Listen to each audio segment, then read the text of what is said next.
Thanks so much for listening to Grow, Cook, Eat, Arrange. I'm sitting in the kitchen at Perch Hill and the garden's looking particularly lovely at the moment. And so I just wanted to do a kind of NB to anyone who's within shouting distance of Perch Hill, or not quite shouting distance, but travel distance, which is we're open for the next few months, a few days a month. And yeah, it would be really lovely to see you. So go on our website and you'll find all the details of booking there. You can book lunch on 3 different time slots, or you can just come and wander around the garden. So it's garden only or garden visit plus lunch. So I hope to see some of you then.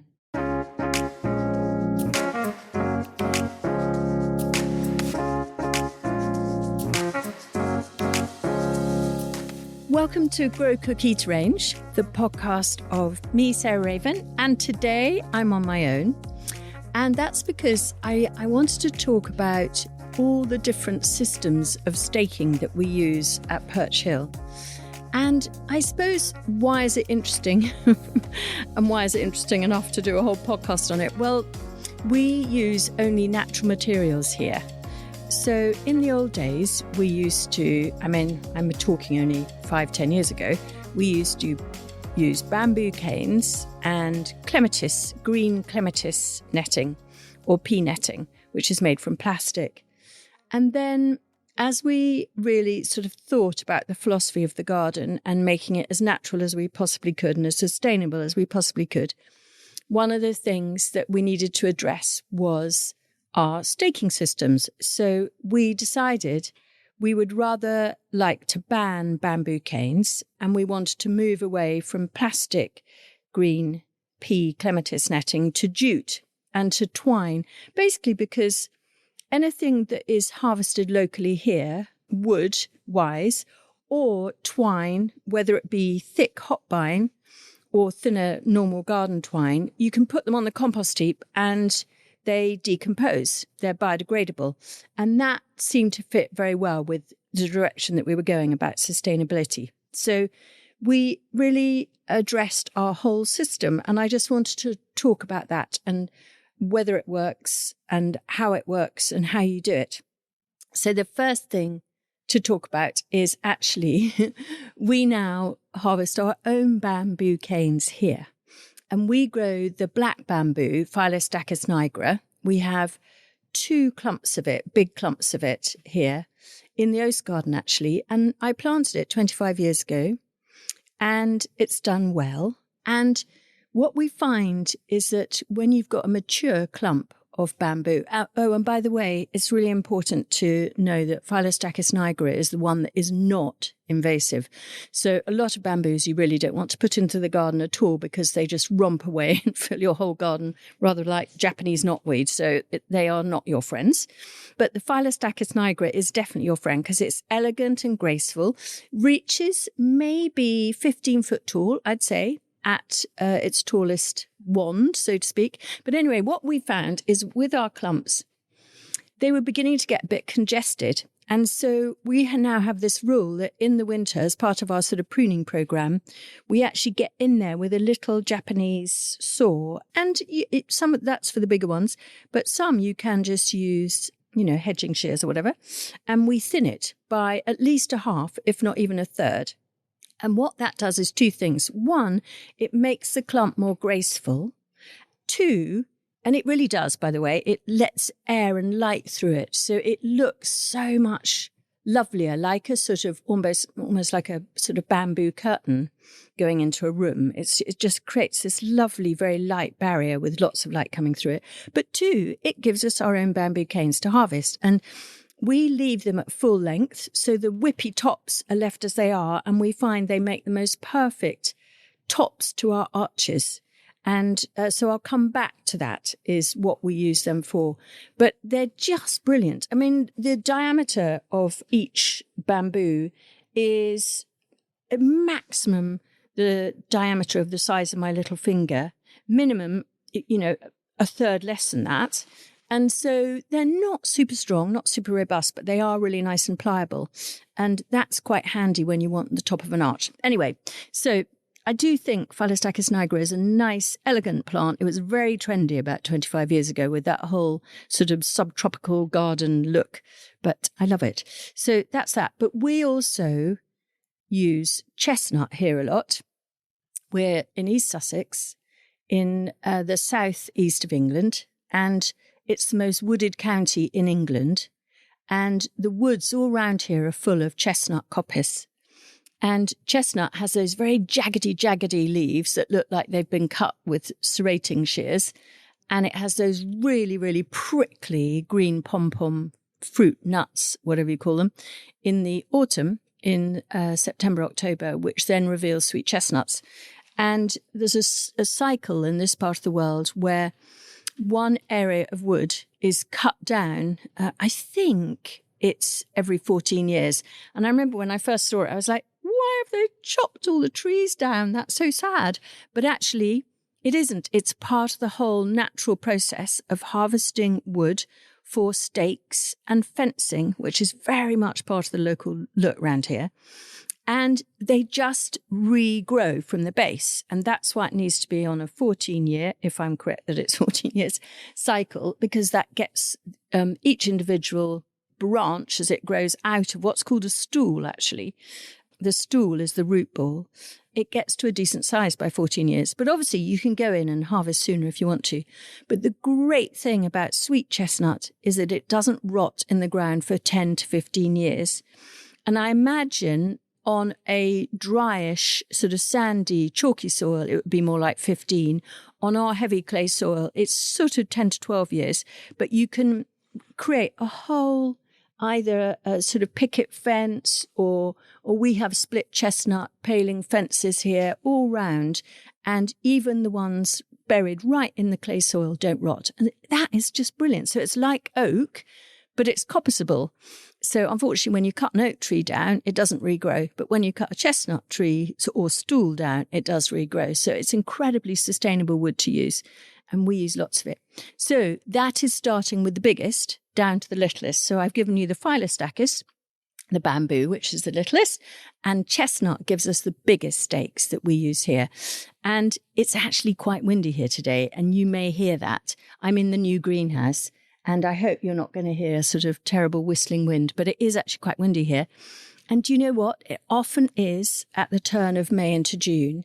And that's why I'm talking about staking, because I got up this morning and the cardoons had been staked to a chestnut stake at the base, but they'd grown a lot in the last 2 weeks because it's been raining quite a lot and they had actually blown over and some of them were broken, which is really sad. So staking was very, very sort of fresh and active in my mind this morning as I saw quite a lot of damage after a very wet few days. We've now had a very windy 2 or 3 days, and that's when staking is very important. So chestnut is the longest lasting. We also use a lot of hazel here. And hazel, again, when we arrived, we put in 2 polytunnels off to the east end of the farm. But polytunnels, as we all know, are quite ugly. And so Adam quite rightly said, I don't want to drive in and look at those polytunnels all the time. So we decided to put in a kind of mound in front of the polytunnels to hide them. And to hide the mound and sort of bed it into the landscape, we covered it in hazel.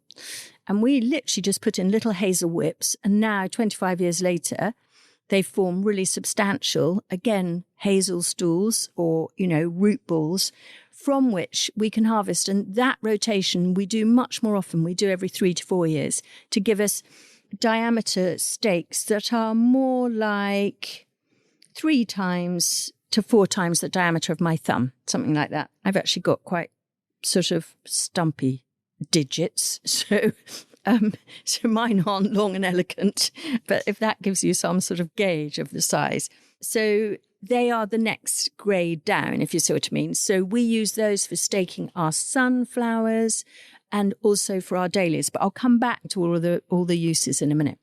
So the next gauge down from that are willow. And we, in fact, when we came here, the whole place is full of willow because on clay, of course, it loves willow and the woods are full of it. And when my kids were tiny, I made these really sweet woven willow edges to these little patches that I got them growing. And unfortunately, the willow rooted and became willow trees. So they drowned out their little patches of vegetables and flowers that they were growing. And so that was a lesson for me. So we now only use kiln-dried willow. And all that means is that I think it's just heated to kill it, to stop it being actively growing wood.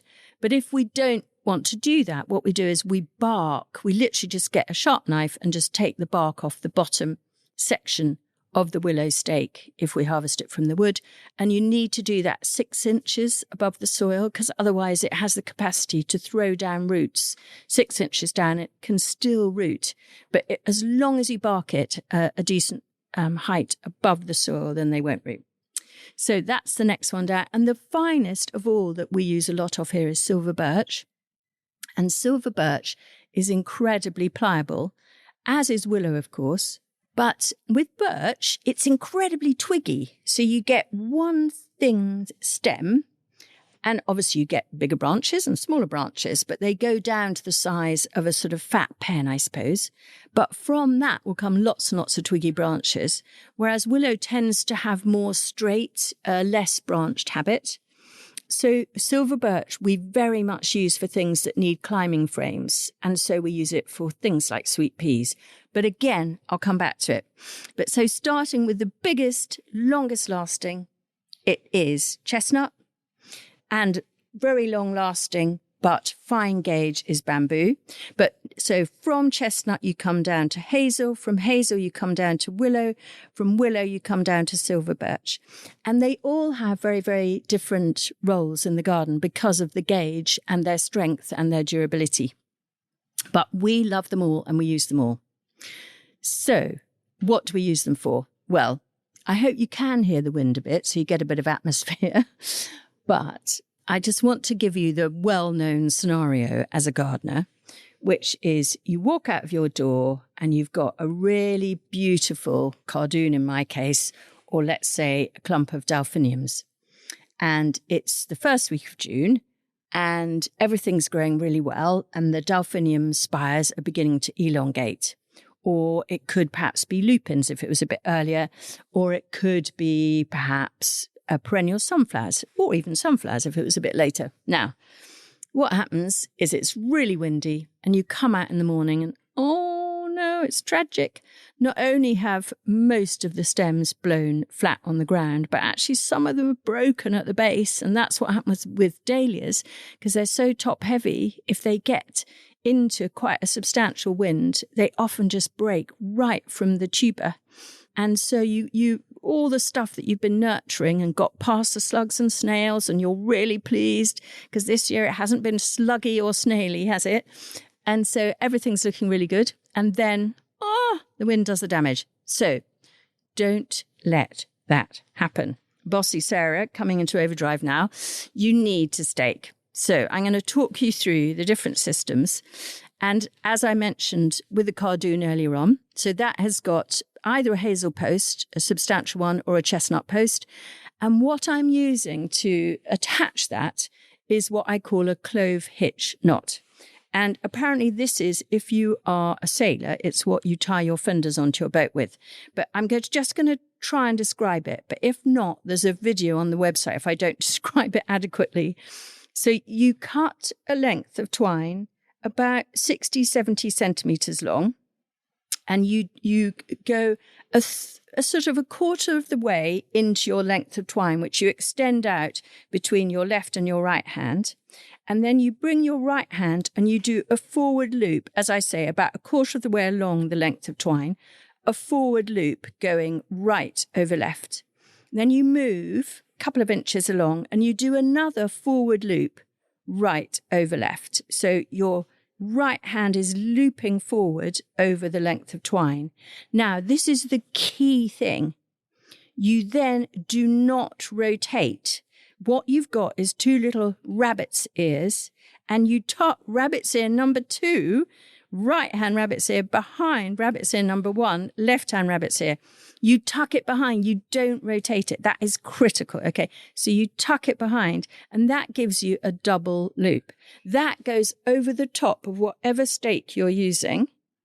And the brilliant thing about that knot is once you then tighten it, it won't slip in a gale. So even if it's wobbling around, and if you use almost any other knot, we find that it just loosens and slips to the ground, so it's no longer effective. With a clove hitch, right over left, tuck, 2 behind 1, over the top of the support, and then tighten it. And then you've got the long bit, so 3/4 or 2/3 of the length of twine in your right hand. The rest is onto the support now. And you do a figure of 8 loop around your plant, quite loose. Don't pull it super tight. Don't pull it up really, really tight to the cane, because that's where you'll break it. Give it a little bit of give, almost kind of, just it gives it more elasticity. So figure of 8, tie it back round your stake a couple of times. Loop it round a couple of times and then tie it off to the other end of your bit of twine. And with a cardoon, I would actually do that 3 times up the tall plant. So I would do it at about 2 foot, kind of 70 centimetres-ish, 60, 70. And then again, about a couple of feet above that. And even you might want to go 1 taller than that. The cardoon that I've lost is, at least 9 or 10 foot tall, I would say. Sorry, I jumped between imperial and metric like there's no tomorrow. Anyway, so that is your cardoon, and that's for chestnut or hazel. And that can stay there, next to its plant. And when the plant grows, you can stake it again next year. So next scale down, we actually also use chestnut for all our dahlias in our permanent dahlia beds. And why am I saying permanent dahlia beds? Well, anyone who listens to the podcast will know that we don't lift our dahlias here in East Sussex. We leave them in the ground in November once they've been trashed by either the frost, but more likely the wet. We cut them almost to the ground, we label them, and then we mulch them with a good bucket of our compost over their head, over the crown. And so those then stay within their chestnut frame. And basically what that means is for any of our dahlia beds, we have strong split chestnut all the way around the outside. And then within the bed, we have the stronger of the hazel posts spaced 1.5 meters apart throughout the whole of that bed. And then we do cat's cradle with hot bine. We use hot bine for this because it's a bigger gauge, more robust and slightly furry, quite sort of coarse. And we find whatever the weather, that will actually often last certainly a year, but even 2 years. And the point is, if you've got enough uprights tied into enough horizontals from your twine, once your dahlias are 6 foot, 7 foot, which some of them will be, they haven't got anywhere to go because they're jostling between this cat's cradle of twine, and it supports them and it works brilliantly. But if you don't have that, you get one gust of wind and all the way down like spillikins, you can lose a whole section of your dahlias. So I really recommend that. Again, you'll see pictures of this on our website, and it works incredibly well. And we leave that where it is. We leave the dahlias where they are, and we leave the chestnut stakes and the hazel posts within it and the twine. And quite often we might have to replace a section, but hopefully only a small section in each year. Next down in terms of gauge is we use hazel and birch mixed. And so what we'll do is with hazel, when it's harvested, let me just talk about that. I'm going to take a little sidestep now. Where on earth do you get all this stuff if you don't live at Perch Hill and you haven't got lovely woodsmen nearby? Just have a look on the internet. You'll find it. Just go online. And if you put in allotment forestry or coppiced wood products or something like that, you'll find somebody relatively near to you. And the key thing with all this stuff is it's very bulky, so it's expensive to transport. But if you can go and pick it up, so if it's local to you, it's not expensive to buy, and it's no more expensive than bamboo canes. So that's where to get it. But anyway, we're lucky enough that we can harvest all this stuff. Although birch, we actually use so much in the garden here. We, in fact, get them from a really fantastic woodsman who coppices in January, February and March, into March, when the sap is rising, because that means the birch is then pliable when we want to come to use it. If it's harvested the year before, it will be very brittle, and so you won't be able to bind it. But so what we use is hazel. We tend to use for hoops around the outside of a clump of phlox, and then we'll either use the tops of the hazel to make a kind of nest between those 3 hoops, or as often as not, we might actually use the silver birch because it's really twiggy. And so you can create almost like a kind of silver birch nest over the top. And the point is the phlox or whatever it is, eryngiums, whatever you have that needs staking, will grow up through it, will become invisible. The wood will become invisible, but they will be supported. So it's like a sort of corset for plants, and it really holds it all together and works incredibly well. And back to chestnut, we actually have quite a few gates. And so this morning I was rushing around with these little chestnut gates, which are sort of maybe 45 centimetres tall and perhaps 60 centimetres long, because our euphorbia had flopped all over the place. So I was poking those in all down the euphorbia line in the cutting garden just to get it up and off the path, because otherwise what happens, and going back to your delphinium flattening on the ground, or your euphorbia, if you don't attend to it straight away, is that the growth tips, unfortunately, where it's lying flat on the ground, then turn up towards the light. And so do all the auxiliary buds. So those are the little growth tips between the main stem and a leaf. And then if you come back 3 or 4 days later and you then stake it, you've got a right angle bend, which then rights itself. So you then have a 90-degree bend on your stem, and then it turns to the light, and then you've got another 90-degree bend. So you end up with stems that look like a corkscrew. Not good for picking for the vase, and not actually particularly elegant in the garden. So that is really the sort of, the main point of why you need to stake, as well as keeping things just looking together and organised. You just don't want corkscrew stems. So the gates are a quick and easy way of avoiding that, and you just push them in as hard as you can. Or, those metal hoops are good too, the ones that are literally like a metal circle on a vertical that you poke into the ground. But they get quite expensive and are a bit less gentle on the plants. So we tend to not use those quite so much here. The final thing that I am going to be doing in the next few days is planting out lots of our tender perennial climbers, and we have started already. So things like tumbergias, rhodocitons, Cabea scandens, Ecremocarpus, the climbing snapdragon, the acerinas. Now these are all quite vigorous climbers, and they will need a support system, a teepee. So sweet peas are already up and flowering on their teepees now, but these half-hardy tender perennial climbers now need frames. And we make those from 8 silver birch branches, all the twigs left on. So I draw a circle in the ground with one of them, 1 metre in diameter, and I then really make sure that I push the silver birch branch. So I take any bottom sort of twiggy bits off it, so I can push it at least 15 centimetres, 6 inches into the ground, so it's secure, so it doesn't blow over in the wind. And then, starting right at the base, at ground level, I grab a bunch of all the twigs and I move slightly upwards onto the next upright round. So all 8 uprights are poked in. Oh, I didn't say tied at the top. So I tie them at the top with a bit of flexi tie, and then I start the binding. So I then grab a bunch, go round to the next one, grab a bunch from that branch, go round to the next one, grab them, and I'm working my way up just very gradually at a sort of 20-degree angle. So I'm basically creating a helter-skelter. And on I go, up, up, up, up, up, up, up, and I will have tied the 8 branches together with a bit of flexi tie at the top, and I leave a little bit dangling down of that when I cut it, and I use that to tie off the top little bunch as I get near the top. And of course those tend to be quite the sort of lighter twiggy bit, so it's easy to do. And there you are, helter-skelter teepee.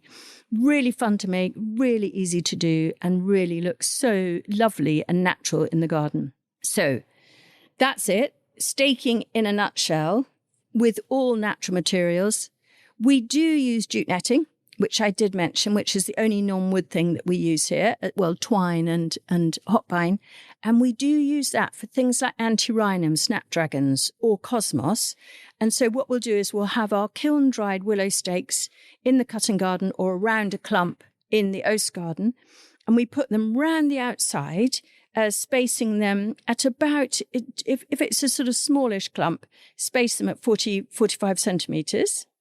And then what you do is you get a length of jute netting and you just literally lift it over all the stakes and then down and over the plants, which hopefully won't have grown yet. And you tie it with twine at that level. So it's taut but horizontal, supported on the willow stakes around the clump or line. And then in the case of cosmos, I would do a second row. In the case of cornflowers, I often, particularly if they're autumn sown, end up doing a third layer, and Ami majors too. And that way, everything will remain upstanding, will look fabulous, totally natural, doesn't look like it's kind of allotment style, really ornamental, incredibly effective. I love it. So that is how we stake everything at Perch Hill. Thanks so much for listening to Grow, Cook, Eat, Arrange, the podcast of me, Sarah Raven. And yeah, you got everything I know really on staking in the garden today.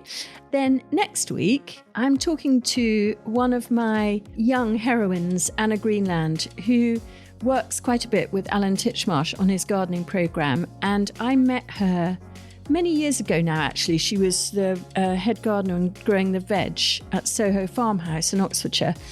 And she's since set up her own place in Suffolk and has 2 young children.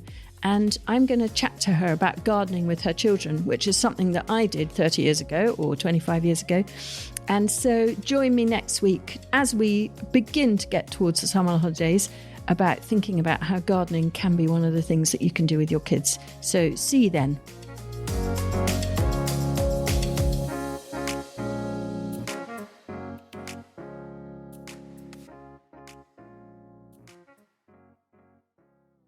You can find more information, photos and advice sheets on all the plants and recipes we talk about on this podcast by heading to the show notes or at sarahraven.com/podcast.